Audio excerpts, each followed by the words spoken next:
Hello students, let's see this question. The question says the compound which does not show paramagnetism is. चार options दे रखे हैं, किस option के अंदर ऐसा कंपाउंड है जो पैरामैग्नेटिज्म शो नहीं करता है। ठीक है, पैरामैग्नेटिज्म वो प्रॉपर्टी होती है जब किसी कंपाउंड के अंदर अनपेयर्ड इलेक्ट्रॉन प्रेजेंट होता है तो वो वीक एक्सटर्नल मैग्नेटिक फील्ड के साथ में वीकली अट्रैक्टेड रहता है। उस फिनोमिना को कहते हैं पैरामैग्नेटिज्म। अब पैरामैग्नेटिज्म के लिए अनपेयर्ड इलेक्ट्रॉन चाहिए, बट अगर वो पैरामैग्नेटिज्म शो नहीं करता यानी कि उसके पास अनपेयर्ड इलेक्ट्रॉन्स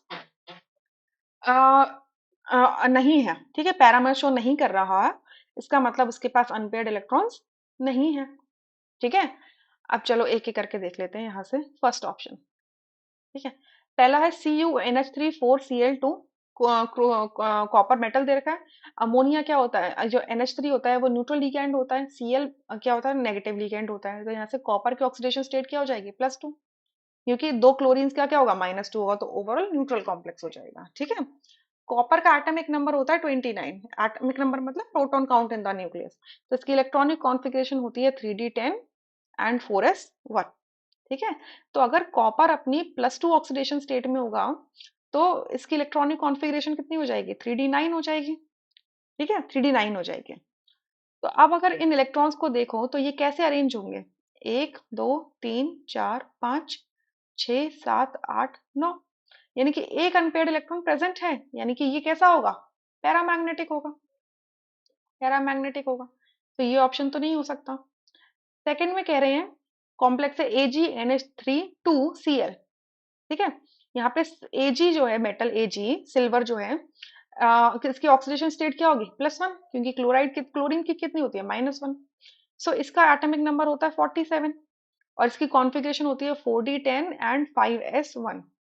सो Ag अगर +1 है तो इसकी कॉन्फ़िगरेशन हो जाएगी 4d10। अब देखो 4d ऑर्बिटल कंप्लीटली फिल्ड है, 1 2 3 4 5 6 7 8 9 10, 10 के 10 इलेक्ट्रॉन्स पेयर्ड है, यानी कि ये कैसा हो गया, डायामैग्नेटिक हो गई। ठीक है, it does not show paramagnetism, so ये ऑप्शन तो सही है। Third, NO। अब इसका स्ट्रक्चर देखने की कोशिश करो एक बार। नाइट्रोजन है एंड ऑक्सीजन है। नाइट्रोजन की वैलेंस शेल में 5 इलेक्ट्रॉन है, ऑक्सीजन की वैलेंस शेल में 6 इलेक्ट्रॉन है। तो अगर मैं इसका लुईस डॉट स्ट्रक्चर बनाती हूँ तो 2 इलेक्ट्रॉन्स म्यूचुअली शेयर करेंगे, ये दोनों मतलब टोटल 4 इलेक्ट्रॉन से शेयर करेंगे म्यूचुअली, जिसकी वजह से ऑक्सीजन का ऑक्टेट कंप्लीट हो जाएगा, बट नाइट्रोजन का नहीं होगा। और नाइट्रोजन के ऊपर क्या देख पा रहे हो, अनपेयर्ड इलेक्ट्रॉन देख पा रहे हो। ऑक्सीजन के पास तो पेयर्स प्रेजेंट है ना इलेक्ट्रॉन के, नाइट्रोजन के पास एक अनपेयर्ड इलेक्ट्रॉन प्रेजेंट है, इस वजह से ये कैसा होगा, पैरामैग्नेटिक होगा। ठीक है, सो यानी कि ये ऑप्शन नहीं हो सकता।